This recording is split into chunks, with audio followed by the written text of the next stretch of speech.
Hello, ഇന്നത്തെ ഞങ്ങളുടെ വീഡിയോയിൽ ഞാൻ ഉണ്ടാക്കുന്ന റെസിപ്പി ഒരു കപ്പ കട്ട്ലേറ്റ് ആണ്. ഇത്തിരി വെറൈറ്റി ആയിട്ടുള്ള ഒരു കട്ട്ലേറ്റ് ഇത്. സിമ്പിളായിട്ട് ഉണ്ടാക്കിയും എടുക്കാം. കപ്പയും കിഴങ്ങും വളരെ കുറച്ച് ചേരുവ മാത്രമേ ഉള്ളൂ. എല്ലാവരും ഇത് ഉണ്ടാക്കി നോക്കണം. ഞങ്ങളുടെ വീഡിയോ ഇഷ്ടപ്പെട്ടാൽ ലൈക്ക് ചെയ്യണം, കമൻറ്റ് ചെയ്യണം, സബ്സ്ക്രൈബ് ചെയ്യാത്തവരുണ്ട് സബ്സ്ക്രൈബ് ചെയ്യണം. ബെൽ ബട്ടൺ ഒന്ന് എനേബിൾ ആക്കി ഞങ്ങളുടെ എല്ലാ നോട്ടിഫിക്കേഷൻ കിട്ടുന്നതായിരിക്കും. അപ്പം ഇതുണ്ടാക്കുന്നത് ഞാൻ പറഞ്ഞു തരാം. കപ്പയും കിഴങ്ങും ക്യാരറ്റും വെച്ചിട്ടുള്ള മിക്സ് ആയിട്ടുള്ള കട്ട്ലേറ്റ് ഞാൻ ഉണ്ടാക്കാൻ പോകുന്നത്. അതിന് വേണ്ടിയിട്ട് ഒരു വലിയ കിഴങ്ങ് കപ്പ ഞാൻ വെച്ചിട്ടുണ്ട്. ഇത് പൊടിച്ചെടുക്കണം നല്ലോണം.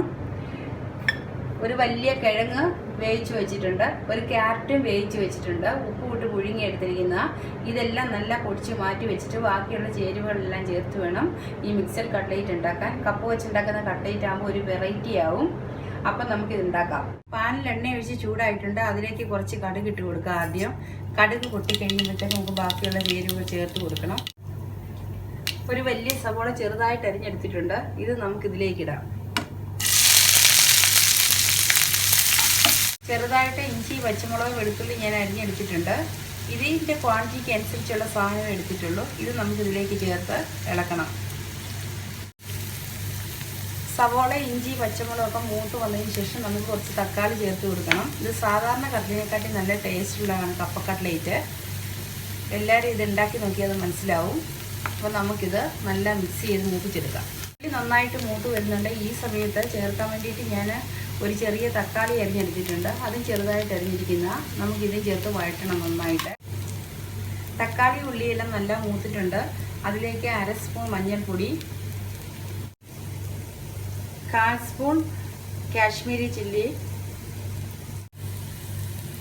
1/4 സ്പൂൺ ഗരം മസാല പൊടി, 1/2 സ്പൂൺ കുരുമുളക് പൊടി ഇതിലേക്ക് ചേർത്ത് നന്നായിട്ട് മിക്സ് ചെയ്തിട്ട് നമുക്ക് സാധനങ്ങൾ ഓരോന്നായിട്ട് ഇട്ട് കൊടുക്കാം. മസാലയെല്ലാം പിടിക്കാൻ വേണ്ടി ഒന്ന് ജസ്റ്റ് ഇളക്കി കൊടുക്കണം. എടുത്ത് വെച്ചിരിക്കുന്ന കപ്പ നമുക്ക് ചേർക്കാം. കപ്പ നന്നായിട്ട് പുഴുങ്ങി ഉടച്ചെടുത്തിരിക്കുന്ന അന്നേരം ഞാൻ ഉപ്പ് ചേർത്തായിരുന്നു. അതുകൊണ്ട് ഇപ്പോൾ ഉപ്പിടുന്നില്ല. കപ്പ ചേർക്കുമ്പോൾ തന്നെ ഞാൻ ഉരുളക്കിഴങ്ങും ക്യാരറ്റും പുഴുങ്ങി വെച്ചിരിക്കുന്ന പൊടിച്ചിട്ടുണ്ട്. അതും നമുക്കിതിലേക്ക് ചേർക്കാം. ഇപ്പം കപ്പയും കിഴങ്ങും എല്ലാം നല്ല മസാല പിടിച്ച് ഉള്ളിയൊക്കെ ആയിട്ട് നല്ല മിക്സ് ആയിട്ടുണ്ട്. ഇനി നമുക്ക് ഫ്ലെയിം ഓഫ് ചെയ്ത് ഇത് ഷേപ്പിൽ ഉരുട്ടിയെടുക്കണം. കട്ട്ലേറ്റ് ഷേപ്പ് ഞാനിവിടെ ഉണ്ടാക്കി വെച്ചിട്ടുണ്ട്. 2 ടൈപ്പിലാണ് ഷേപ്പ് ചെയ്തിരിക്കുന്നത്. നിങ്ങൾക്കിത് കൈ എണ്ണ തൂത്തിട്ട് ഈ ഷേപ്പിൽ ഉണ്ടാക്കിയെടുക്കാം. ഇല്ല പറ്റില്ല എന്നുണ്ടെങ്കിൽ ഇതിന് അച്ച് കിട്ടും മേടിക്കാൻ. വലിയ വിലയൊന്നുമില്ല. ആ അച്ചി മേടിച്ചിട്ട് അതേ ഷേപ്പിൽ ഉണ്ടാക്കി എടുത്താൽ മതി. ഇനി നമുക്കിത് മുട്ടയും മുക്കിയിട്ട് ബ്രെഡ് ക്രംസിൽ കോട്ട് ചെയ്ത് ഫ്രൈ ചെയ്തെടുക്കണം. കട്ട്ലേറ്റും മുട്ടയും മുക്കിയിട്ട് നമുക്ക് ബ്രെഡ് ക്രംസിൽ കോട്ട് ചെയ്തെടുക്കണം. ഇങ്ങനെ ഒരു കയ്യിൽ വെച്ചിട്ടോ അല്ലെങ്കിൽ കൈ വെച്ചോ എങ്ങനെയാണേലും നമുക്കിതിങ്ങനെ മറിച്ചും തിരിച്ചു വിട്ട് എല്ലായിടത്തും പിടിപ്പിക്കണം. ഇങ്ങനെ ഓരോ കട്ട്ലേറ്റും ഉണ്ടാക്കിയെടുക്കണം. എല്ലാ കട്ട്ലേറ്റും ഞാൻ ബ്രെഡ് ക്രംസിൽ മുക്കി വെച്ചിട്ടുണ്ട്. വളരെ ഈസി ആയിട്ട് ഉണ്ടാക്കാവുന്ന കപ്പ കട്ട്ലേറ്റ് ഇത്. ഇനി നമുക്കിതെല്ലാം ഓരോന്നായിട്ട് എണ്ണയിലിട്ട് വറുത്ത് പോകും. എണ്ണ ചൂടായിട്ടുണ്ട്. ഞാൻ അതിലേക്ക് ഓരോ കട്ട്ലേറ്റായിട്ടിട്ട് ഫ്രൈ ചെയ്യാവേ. വളരെ ഈസി ആയിട്ട് നമുക്ക് ഉണ്ടാക്കിയെടുക്കാം. ഏത് ഷേപ്പിൽ ഇവരെ പരത്തിയെടുക്കാനും എളുപ്പമാണ്. നല്ല ടേസ്റ്റും ഉണ്ട് ഈ കട്ട്ലേറ്റിന്. എല്ലാം നമുക്ക് കരിഞ്ഞു പോകാതെ തീ കുറച്ചിട്ട് മറിച്ചും തിരിച്ചു വിട്ട് വേവിച്ചെടുക്കാവേ. നമ്മുടെ കട്ട്ലേറ്റിൻ്റെ ഒരു സൈഡ് നല്ലോണം മൂത്തിട്ടുണ്ട്. ഇനി നമുക്കൊന്ന് മറിച്ചിട്ട് കൊടുക്കാം. എല്ലാ കട്ട്ലേറ്റും മറിച്ചിട്ട് ഇതുപോലെ തന്നെ ഒരുമാതിരി ഗോൾഡൻ ബ്രൗൺ ആവുന്നവരെ മൂപ്പിച്ചെടുക്കണം. കട്ട്ലേറ്റ് എല്ലാം നല്ല മൂത്ത് ബ്രൗൺ നിറമായിട്ടുണ്ട്. ഇനി നമുക്കിതൊരു പാത്രത്തിൽ ടിഷ്യൂ വെച്ചിട്ട് അതിൻ്റെ മേലേക്ക് വറുത്ത് പോരാവേ. ഒട്ടും അടി പിടിച്ചിട്ടില്ല.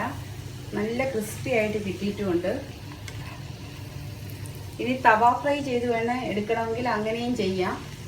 അത് തവയ്ക്കകത്ത് ലേശം എണ്ണ തേച്ചാൽ മതി. പക്ഷേ വേകാൻ ഒത്തിരി നേരം എടുക്കും.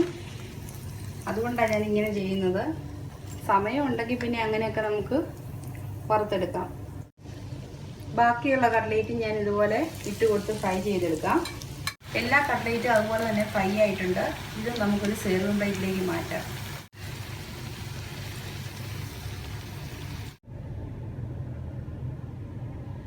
എല്ലാ കട്ട്ലേറ്റും ഇവിടെ വറുത്തെടുത്തിട്ടുണ്ട്. ഒന്നും അടി പിടിച്ചിട്ടില്ല, അഴുക്കായിട്ടില്ല. ഇതാ നല്ല ഷേപ്പിൽ കിട്ടിയിട്ടുണ്ട്. ഞാൻ വേണമെങ്കിൽ ഇതൊന്ന് മുറിച്ച് കാണിക്കാം. ഇത് കണ്ടില്ല, നല്ല ടേസ്റ്റി ആയിട്ടുള്ള കട്ട്ലേറ്റ്. എല്ലാവരും ട്രൈ ചെയ്ത് നോക്കണം. എല്ലാവരുടെയും വീടുകളിൽ കപ്പ ഇഷ്ടംപോലെ ഉള്ളതാണ്. വളരെ ഈസി ആയിട്ട് നമുക്ക് ഉണ്ടാക്കാനും പറ്റും. അപ്പം ഏൻസ് കിച്ചൻ്റെ വേറൊരു വീഡിയോ കാണുന്നവരെ ഓക്കെ ബൈ.